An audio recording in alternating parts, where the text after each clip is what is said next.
नितीन नवीन भाजपचे नवे राष्ट्रीय अध्यक्ष। नवीन यांची भाजपच्या राष्ट्रीय अध्यक्षपदी बिनविरोध निवड। उद्या अधिकृत घोषणा होणार। राज्यातील 29 महापालिकांसाठी महापौरपदाची 22 जानेवारीला सोडत मुख्यमंत्री फडणवीस दावोस दौऱ्याहून परतल्यानंतर आरक्षण सोडत निघणार, तर रोटेशन पद्धतीने महापौर आरक्षणाची सोडत निघण्याची शक्यता। मुंबईच्या महापौरपदासाठी 2007च्या अधिनियमानुसार खुल्या पद्धतीने मतदान, गुप्त मतदान झाल्यास नगरसेवक क्रॉस वोटिंग करायची शक्यता। आवाजी पद्धतीने महापौर निवड होणार।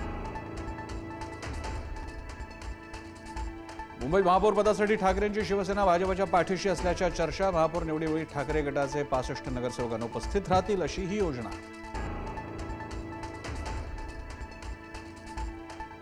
पुढील 8 दिवस मुंबई बाहेर जाऊ नका, भाजपकडून नवनिर्वाचित नगरसेवकांना सूचना। मुंबई महापालिकेत सत्ता स्थापनेसाठी 8 ते 10 दिवस लागणार, त्यामुळे कुणीच मुंबई बाहेर जाऊ नये अशा सूचना।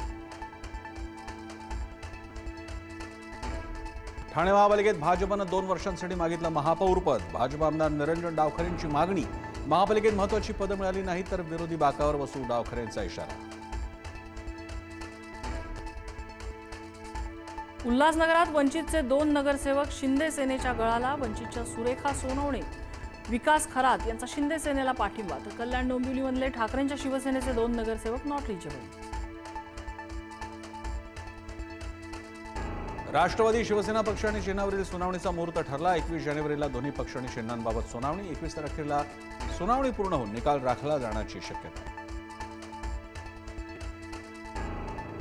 50% आरक्षणाची मर्यादा ओलांडणाऱ्या जिल्हा परिषद निवडणुकीबाबत सुनावणी। सर्वोच्च न्यायालयात 21 जानेवारीला सुनावणी होणार। बाठी आयोगाच्या बाबतीतही न्यायालय काही निर्देश देण्याची शक्यता। कुर्ल्यात दिवसा ढवळ्या भाजप कार्यकर्त्यांवर प्राणघातक हल्ला। पेवर ब्लॉक, धारदार शस्त्र, पट्ट्यानं मारहाण। मारहाणीचं कारण अद्याप स्पष्ट। विदर्भातील लाडक्या बहिणी संभ्रमात, योजनेचा लाभ बंद होईल या भीतीनं बुलढाण्यात लाडक्या बहिणींचा धडक मोर्चा।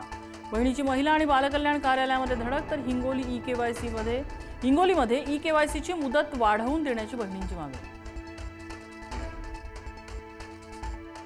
बिहार सरकार मुंबईत बिहार भवन बांधणार। 30 मजली अत्याधुनिक भवनासाठी 314 कोटी रुपयांचा खर्च। बिहारमधील प्रवासी आणि रुग्णांना होणार फायदा। शेतकऱ्यांसह आदिवासींच्या विविध प्रश्नांबाबत मार्क्सवादी कम्युनिस्ट पक्षाचा लॉंग मार्च। मुंबई अहमदाबाद मार्गावर गुजरातकडून